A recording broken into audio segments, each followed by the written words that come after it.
Hey guys, welcome back. Avatar here. Today we're taking a first look at a game called 7 Days to Die.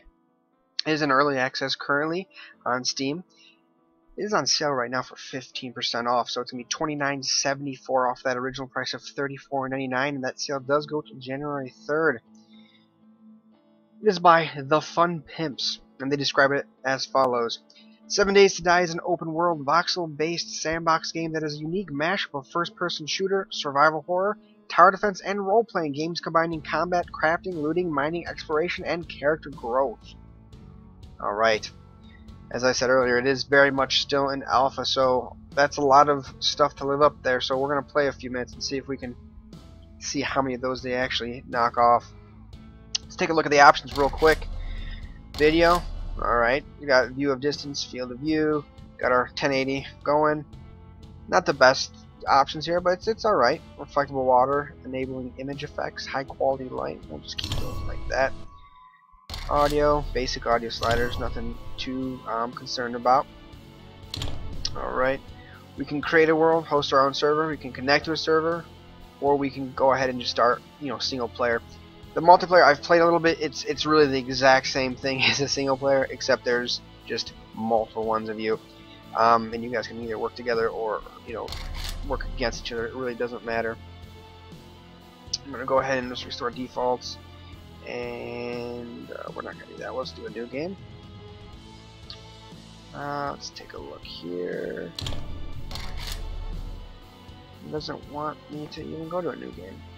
Lovely. Well, let's just continue then, shall we? Nope. Come on. Game already exists. Oh, alright. They want us to rename it. Okay. New one. There we go. So we're about to see 7 Days to Die. Now again, this is now early alpha, right? So, by no means is it a finished product. A good game to probably compare this to, if you're looking at survival games and you're looking to get into one of the betas, maybe perhaps Rust. I can link that video there for you. Alright, so let's take a look here. Welcome to 7 Days to Die, guys. So as you can see right off the bat, it's significantly different than Rust in almost every way possible. The art scheme and everything is just completely different. You have a map feature that gives you the overall map area, where this little white triangle down here. It's a pretty big map. There's a lot of things to do. So we're just going to play a little bit here, kind of see what's going on. You can search corpses, take all their good stuff. Alright, alright. Search the vehicle. Pretty much everything in this game is just going to be searchable. Oh my gosh. Search it. Oh, got a flashlight. Search, search, search. Mouse acceleration is killing me right here. Alright, I'll make do. Right. Oh man, there's just a bunch of trash. So here's your day. In the top left there, you got your survival. In the bottom left, you got your hunger meter. You got your water, your stamina, and your health. Let's see some of this combat here. Usually zombies one-on-one aren't much of a problem. Oh, yeah, jab in the face. Oh, he's juking me. So there's some of the combat for you. Did we get any items, weapons in our items? No, we did not. You can select crafting here. Usually it's highlighted green if you have enough items, and then you can just kind of, like put your hubcap there, and then scrap metal. So scrap metal. I'll put the hubcap there. I can just take the scrap metal out, and then my hubcap's gone. So does cloth fragment do anything? No, it doesn't. Does the jar give me anything? No, it doesn't. So on and so forth. Let's see. Does an empty can give me anything? No, it doesn't. Okay. The scrap metal give me anything? No, it doesn't. Okay. So yeah, you can put different items in there, and it'll highlight if what you can use to get it. It's a little desert area. I've played this game quite a bit, and it doesn't really. It's got a variety of different environments. Let's just say, although the environments might be a little bit lacking, it's got quite the variety, which is nice. The main objective I really seem to see is you kind of just want to find a very safe spot to get to, and then just kind of camp out and go ahead and maybe try to start crafting things. And eventually just get some weapons and start killing some zombies, you know? At nighttime, if you are caught out in a like undefendable position, it can be very what's the best word? Deadly. You're gonna die very easily in this game if you are caught out at night. So we're still making our way. Let's go ahead and make it down to Courtland, wherever that is, and kind of just see the building aspect of it. As you can see, the textures, I mean, it's like they got those little freaking, nothing's like smooth, it's all like little random edges here, like little edge, which I'm sure should be cleared up by the time it gets released. The biggest thing I did with this game is I compared it directly to Rust. Now Rust was so you can plant this thing. Oh, that's nice. The biggest thing between Rust and this is Rust, for whatever reason, it just felt better, right? I mean, this game looks like it has a little bit more implemented, and Rust seemed to be very basic, and even though you could kind of do a lot of Rust, it ended up being just, let's go ahead and let's build a shed, let's build a weapon, and then let's just sit in there and curse everybody else out that comes near us. Whereas this game seems a little bit more interactive. It's got quite a few things going on. Okay. So once you get a weapon, you can go ahead and equip it, and then to reload, you just hit R, but you need to have it on your hotbar. You can't just reload it from your inventory. But yeah, I mean, obviously, two games in early access that are both quote-unquote survival horror games right now are Rust and this game. I don't really know which one's better, to be honest with you. Headshot. Okay. I feel like, honestly, it's going to come down to your personal preference. Rust is slightly smoother of a game. Rust definitely looks better, unless you're really into this sort of art style.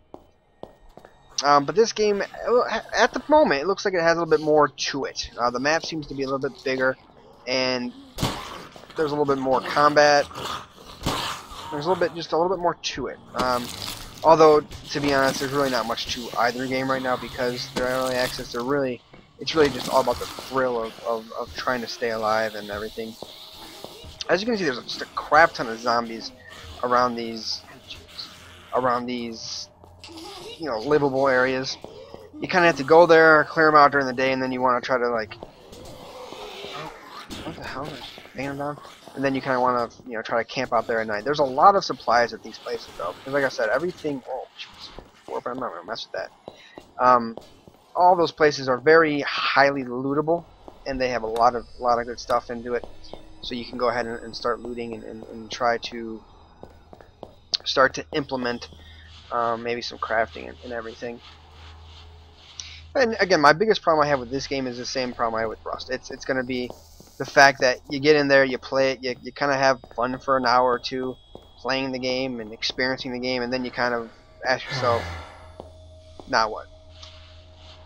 It's kind of how I felt with Rust too. It's just like, especially being early access, especially being quote unquote survival horror, where you kind of die and you're dead.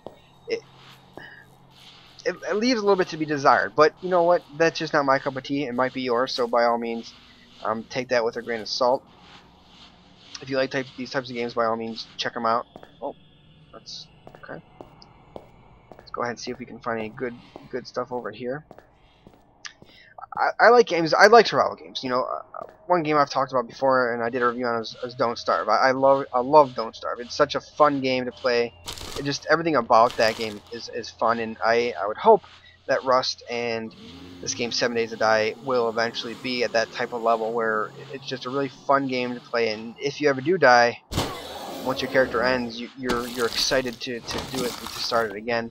Because they're, you know, huge games and they're huge multiplayer games, I don't know if it's going to be able to have that type of effect, because obviously Don't Starve is a single player game, but we shall see. So these buildings are slightly warped again, which again, alpha, so take it with a grain of salt. So as you can see, already just playing for a few minutes, I've been playing what, like 5 minutes here, I've already gotten 2 pistols and a shotgun. Some shotgun shells. So automatically it comes loaded with, you can see the bottom right, what is that, 1, 2, what looks like 7 to 8 rounds. then if I, expended all of them, I could reload with those shells that I have. So we should. I can't search the toilet. Someone's mad to mess in that toilet though. So yeah, we can search cupboards. I mean, look at all this crap. We got Meow Mix now. Freaking, some catnip. More shotguns, more shells. I mean, now I'll be honest with you guys. Right now we're playing by ourselves, so it's a little bit more lucrative to play by yourself. There's all this stuff. Where when you're playing with people and you join one of the random servers. Oh, okay. Let me put that back. When you're playing with people, a lot of loot's already gone, so you're kind of slim pickings, and it's kind of just a random free. What the hell? That scared me. It's kind of just a random free for all, and it is what it is. When you're playing by yourself, you kind of get more of the full experience, honestly. Which I don't think I usually say that often as far as playing single player versus playing multiplayer. Usually playing multiplayer, you get a better experience, but this is where you can actually collect a lot of stuff and kind of set up a nice little camp for yourself and start crafting things. You have plenty of supplies. Maybe you're not into that thing, as you saw earlier. There's options to do some. Let's try the shotgun out here. There's options to go ahead and just like Don't Starve, where you can go ahead and like choose how much zombies you want to spawn or how much items you want to spawn, and you can kind of decide what kind of effects the open world will have on you, which I think is a great feature. And again, the multiplayer aspect of it, if you like playing with people and you kind of like that whole aspect, it's good, but you're just going to get almost a completely different experience doing that, because you're not going to have any gear. It's going to become nighttime. People are going to be running around. It gets kind of crazy. Oh, that reload time. Jeez.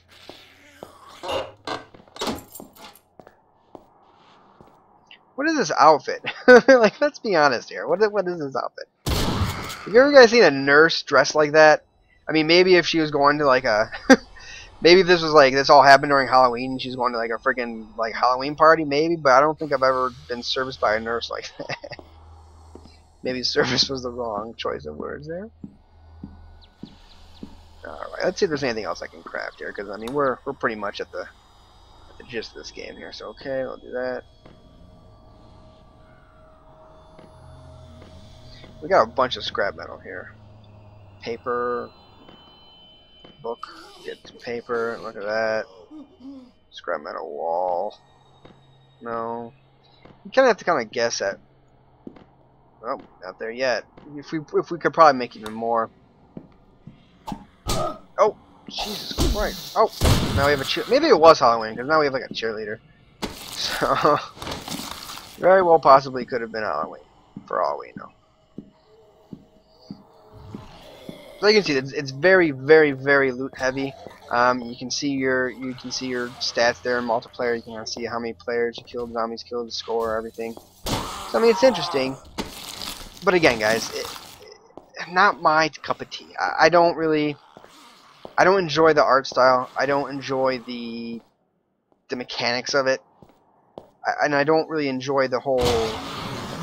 I don't dislike early access games, but I do dislike early access games that are going to be wiping characters and have no longevity and aren't finished products. Like I really have a lot of hope for this and Rust as far as being finished products and being able to completely enthrall the player and have a nice final product to go ahead and explore and play. But I wouldn't advise against investing in these games if you like that sort of thing. It's definitely your own personal preference here. They can always use the feedback, and it's very welcome. And if you're that kind of person that likes survival games, you like to give feedback, hell, go for it. Just make sure, again, you know kind of what you're getting into. And these games are definitely not finished, and there's definitely more to finish about them. Okay, so yeah, just a nice little overview. Just kind of want to give you guys a little bit of a taste of what this game's about. So if you go ahead and drop the $30 on it, you kind of aren't going in blind. Times have been tough lately, and ultimately that's what I'm trying to do for you guys. I'm trying to give you a nice little first look here, so just get some first impressions on the game, my opinion on the game, see what's going on, see how you like it. If you'd like more of it, let me know. If you'd like less of it, let me know. I appreciate your feedback. If you haven't already, please subscribe, guys, and see you next time.